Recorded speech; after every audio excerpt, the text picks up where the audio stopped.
basingiridde waja ama batubye ayiguzi batubye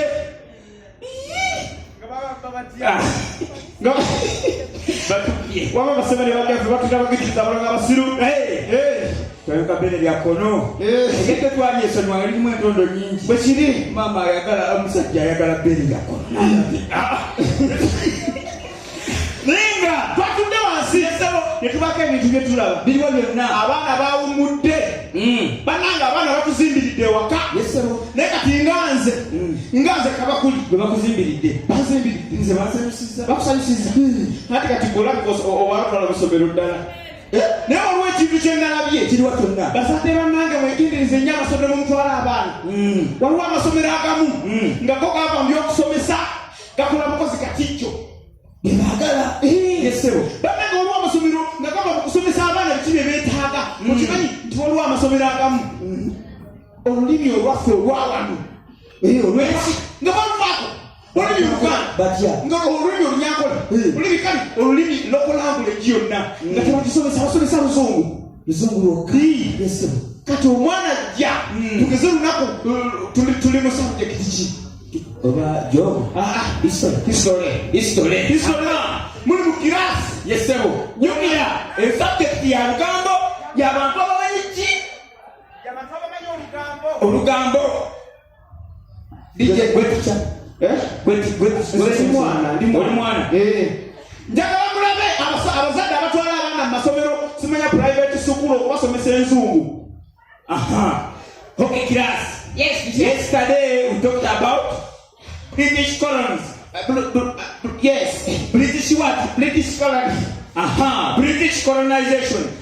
Today we're going to talk about how the British colonized. How the British did what? Colonized. Okay.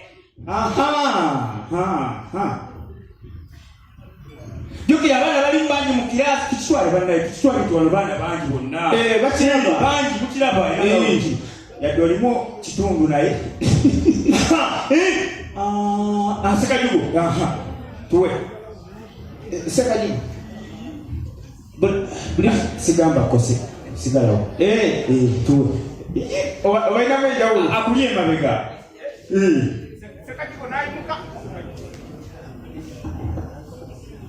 Sekajiko naimoka.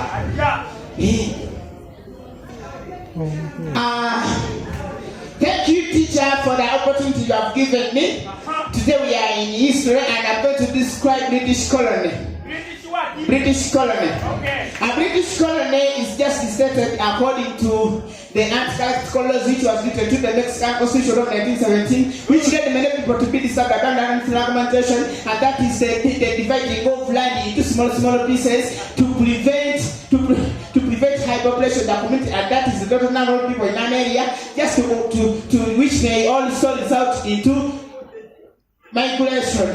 And migration is the movement of people from one place to another to look for basic needs for their lives, such as water for their animals and good condoms to prevent HIV. Thank you. The condom. Okay, that's good. That's good, Martin. Take that microphone.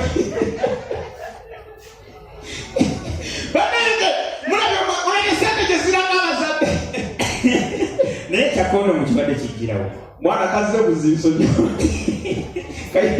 kati era ne mumasomero amalala akenjawulo kati tugeze essomero lya Luganda essomero ly'olulimi Oluganda lajja tugeze waliwo ebiriwo ku ssomero waliwo empaka eziriwo vuga kutikiza oluzungu kati empaka zinene ebiriwo baaniriza tugeze obwakabaka weebuli Namugereka Obuganda butudde bagenda baleeta omwana bwe beesiga mu lulimi Oluganda asinga okusoma Oluganda ku ssomero njagala omulaba okuswala kutuliko wano mu Uganda.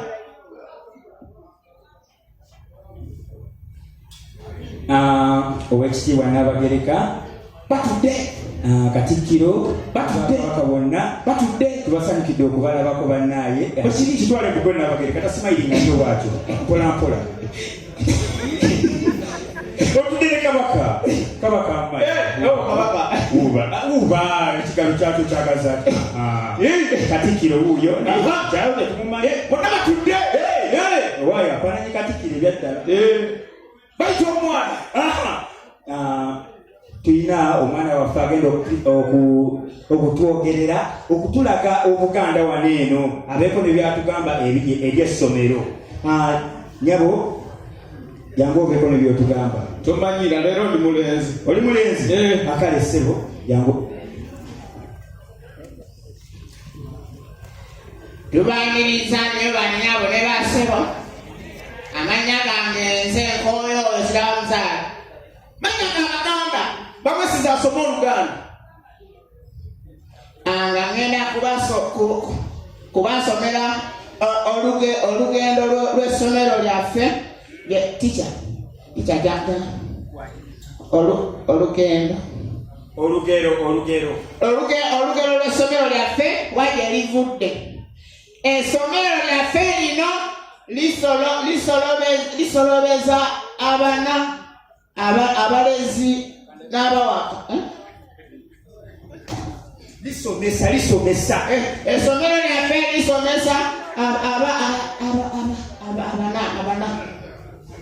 abaana abalenzi n'abawala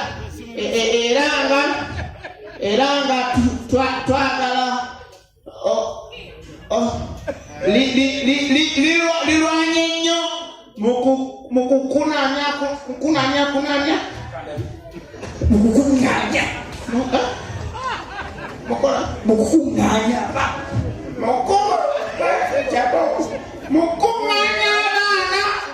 mu biti byabwe mu buufo obwo twagala okwebaza tica makanika tica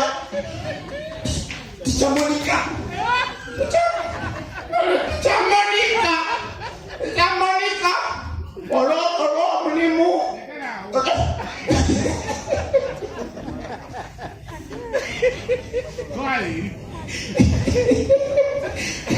Cosa tebiriyo ozisiza nawe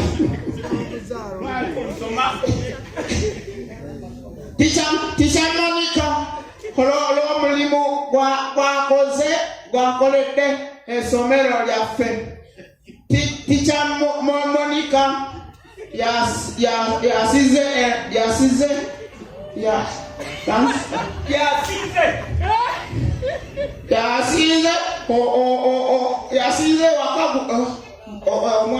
yasize omwaka guno kubanga yabadde n'ekibiina ekinene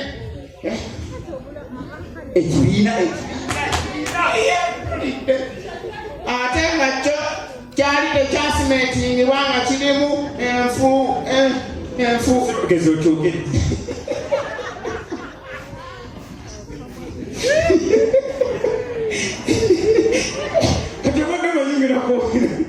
yasama eyokozeeko bananga bwegendereza amasomero ago nze babuulira abeeramu waba ekintu kyemutamanyi kiriwa kyonna waliwo ekintu kyebatamanyi mutwala abaana ku masomero jajjange wuuyo mulagi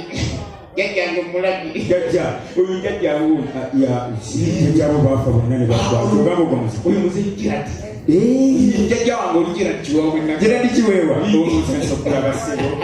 essebo bagenda kugamba mulimu amasomero agamu nga bagenda ne baleeta asomesa nga agenda nafuna bifu ku mwana omwana n'abanga yakufuukira obaki kwegamba nga muyinako olukola myaka embeera bagambe nga newoba okola otya aba ayina okufuna newomwewala otya tayina egenda neetuuka ne baleeta kaadi nga olunaku nga lwakwogera luzungu obaletanga ebigumba ekinusu buganda wange nga koyogerera oluganda bwoti wali kati omwana wange agezaako okwogera oluzungu naye omusomesa muli bubi kitwale nze musomesa